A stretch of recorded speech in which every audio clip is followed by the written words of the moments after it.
Tick Tick Boom, out on Netflix, directorial debut of beloved musical writer Lin-Manuel Miranda, starring Andrew Garfield as yet another real-life musical writer, Jonathan Larson, known mostly for the Broadway hit Rent.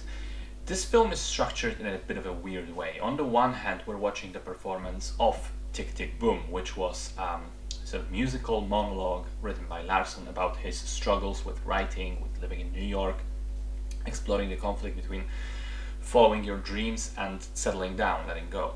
And on the other hand, we see actual scenes which are supposed to reenact what he's narrating and singing about, scenes from his life, living with a roommate and his girlfriend, his preparations to finally present his musical Superbia that he's devoted 6 years of his life to, and trying to get the interest of various New York theater producers.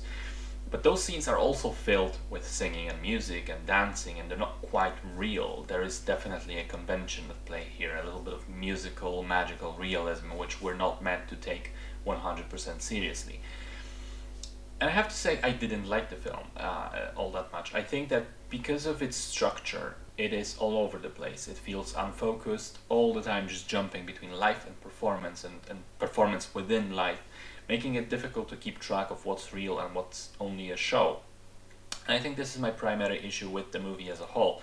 The fact that it operates on the line between show and reality means it was difficult for me to engage with the emotional side of it. Like, there are several very emotional moments in the film where I thought to myself, on paper, this should have been a powerful scene that would impact me. But despite myself, I just couldn't connect with them. And I think it's because my brain was not able to draw the clear lines between the real stuff that should hit hard and the exaggerated musical form that sort of sacrifices the reality for a good show. I would actually make a comparison to La La Land. In that film, the first half is filled as well with this musical magical realism. The scenes are deliberately exaggerated and non-realistic, but then as the film progresses into the serious conflict, which is also quite similar to the one that Tick Tick Boom is attempting to tackle, the tone changes. The whole convention is toned down, and we get less songs, less dancing, less magic, more real-life emotions. And I think that this film doesn't do that. It stays in this realm of a frenetic, chaotic show, slightly, I think, overacted by Andrew Garfield.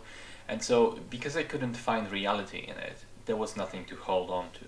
Which is a shame because, I think the singing is okay, the tunes are catchy, the supporting performances are very good, but it just wasn't enough for me because, for me personally, the emotional core of the movie just didn't work.